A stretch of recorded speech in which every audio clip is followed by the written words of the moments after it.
முதல் வகுப்பு பருவம் 1 சூழ்நிலையியல் உயிருள்ள உயிரற்ற பொருட்கள். நாம் இன்னைக்கு உயிருள்ள பொருட்கள் எப்படி இருக்கும், என்னெல்லாம் செய்யும் அப்படிங்கிறத பற்றி பார்க்கலாம். இந்த படத்தில் பார்த்தா ஒரு பொண்ணு இருப்பா. அந்த பொண்ணு பேர் என்ன அப்படின்னா அரசி. அரசிக்கிட்ட ஒரு நாய்க்குட்டி இருக்குது. அந்த நாய்க்குட்டி பேர் சுட்டி. எப்போவும் அந்த நாய்க்குட்டியோட விளையாடுவாள். அதே மாதிரி நாய்க்குட்டியும் அவள் மேலே குதித்து விளையாடும். அந்த நாய்க்குட்டிக்கு உணவு கொடுப்பா. அதுவும் உணவை வேக வேகமாக சாப்பிடும். அது சாப்பிட்றத பார்த்துட்டே இருப்பா அரசி. அதே மாதிரி அவகிட்ட ஒரு பொம்மை இருக்குது. அந்த பொம்மையோட பேர் என்னன்னா அம்மு. அதுக்கும் சாப்பாடு கொடுக்கணுன்ட்டு கொடுப்பா. ஆனால் அது சாப்பிடவே சாப்பிடாது.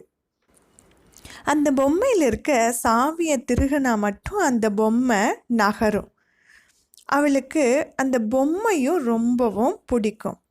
ஆனால் ஒரே சந்தேகம், நாய்க்குட்டிக்கு உணவு கொடுத்தா அது சாப்பிடுது, ஆனால் பொம்மைக்கு கொடுத்தா அது சாப்பிட மாட்டேங்குது.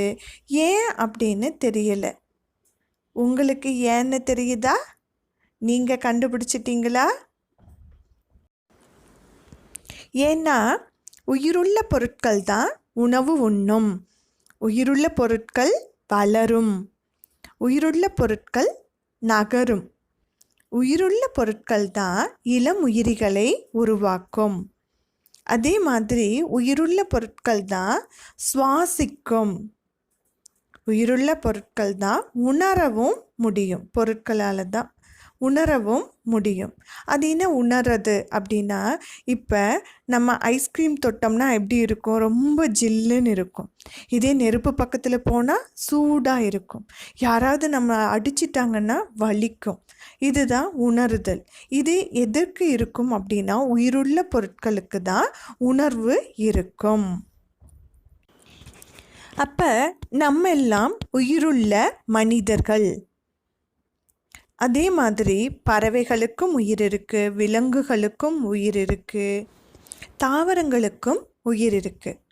அப்போ உயிருள்ள பொருட்கள் என்ன செய்யும்? உயிருள்ள பொருட்கள் உணவு உண்ணும், உயிருள்ள பொருட்கள் வளரும். இங்கே படத்தில் பார்க்குறீங்களா? உணவு உண்ணது, அதே மாதிரி வளரும்.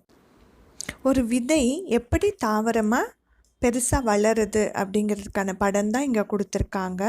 நீங்களும் வீட்டில் இதே மாதிரி ஒரு தாவரத்தை வளர்த்தி பாருங்கள். ரொம்பவும் ஈஸியாக செய்யலாம். ஒரு பேப்பர் கப் எடுத்துக்கோங்க, அதில் மண் போட்டுக்கோங்க நிறையா. வீட்டில் அம்மாட்ட இருந்து கடுகு கொஞ்சம் வாங்கிக்கோங்க. கடுகே போடணும்னு இல்லை, வேறு ஏதாவது பயிர் வகைகளோ ஏதாவது எடுத்து அந்த மண்ணுக்குள்ளே போட்டு மூடிட்டு தண்ணி ஊற்றி வைங்க. ஒரு 2 நாள் கழித்து பாருங்கள், அது அழகாக இதே மாதிரி முளைச்சி வந்திருக்கும். படங்களை வரிசைப்படுத்துவோமா? அவங்க முதல்ல விதை கொடுத்துட்டாங்க, கடைசியாக பெருசாக வளர்ந்ததை கொடுத்துட்டாங்க. இடையில எந்தெந்த படங்கள் வரும் அப்படின்ட்டு சரியாக வரிசைப்படுத்துவோமா?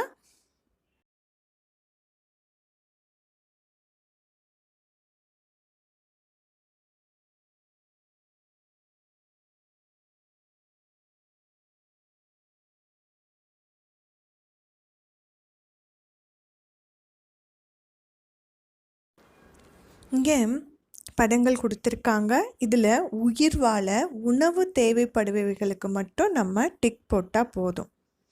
கல் அது சாப்பிடுமா? சாப்பிடாது. அடுத்து நாய் சாப்பிடுமா? சாப்பிடும். அப்போ அங்கே நம்ம டிக் போடணும். மயிலிறகு சாப்பிடுமா? சாப்பிடாது. குரங்கு சாப்பிடும். பேனா சாப்பிடாது. யானை சாப்பிடும். உயிருள்ள பொருட்கள் ஒரு இடத்திலிருந்து மற்றொரு இடத்திற்கு நகரும். படத்தில் பார்த்திங்கன்னா குதிரை, அரணை, பறவை, மண்புழு எல்லாமே ஒரு இடத்துலேருந்து இன்னொரு இடத்துக்கு நகரும். இவை எல்லாமே உயிருள்ள பொருட்கள். அதே மாதிரி உயிருள்ள பொருட்கள் இளம் உயிரிகளை உருவாக்கும். இப்போ விலங்குகள் குட்டி போடும். அதே மாதிரி பறவைகள் முட்டையிட்டு குஞ்சு பொரிக்கும். இப்போ மனிதர்களும் தான். நாமும் நம்மளுடைய அப்பா அம்மாவிடமிருந்து உருவாக்கிய குழந்தைகள். அப்போ உயிருள்ள பொருட்கள் ஒவ்வொன்றும் தன்னை போலவே ஒரு இளம் உயிரியை உருவாக்கும். அப்போனா ஒரு டவுட் கேட்குறாங்க, படகு தண்ணியில் நகர்ந்து போகுதே, அதுக்கு உயிர் இருக்கா? அப்போ இப்போ ரோட்டில் வாகனங்கள் எல்லாமே நகர்ந்து போகுது, அப்போ அவற்றுக்கெல்லாம் உயிர் இருக்கா அப்படின்னா கிடையாது. ஏன் அப்படின்னா அவை என்ன செய்யாது, உணவு கொடுத்தா சாப்பிடாது, அதே மாதிரி வளராது, அதுக்கப்புறம் இளமுயிரிகளை உருவாக்காது, அதற்கு உணர்ச்சிகள் கிடையாது, அதே போல் அது சுவாசிக்காது. அப்போ சுவாசிக்கிறதுனா என்னது? மூச்சு விடுறது. நம்ம எல்லாமே மூச்சு விடுறோமா இல்லையா?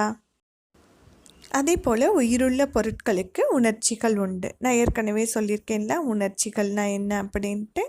அப்போ உயிருள்ள பொருட்கள் என்னெல்லாம் செய்யும்? உயிருள்ள பொருட்கள் உணவு உண்ணும், வளரும், இடம் விட்டு இடம் நகரும், இளம் உயிரிகளை உருவாக்கும், உணர்ச்சிகள் உண்டு, சுவாசிக்கும். இதுதான் உயிருள்ள பொருட்களின் பண்புகள். அப்போ இப்போ ஒரு பொருளை பார்த்தா உங்களால் கண்டுபிடிக்க முடியுமா முடியாதா? கண்டிப்பாக முடியும். இந்த பூனைக்கு ரொம்பவும் பசியாக இருக்கான். அது பால் கிண்ணத்துக்கு போகிறதுக்கு நம்ம வழிகாட்டுவோமா?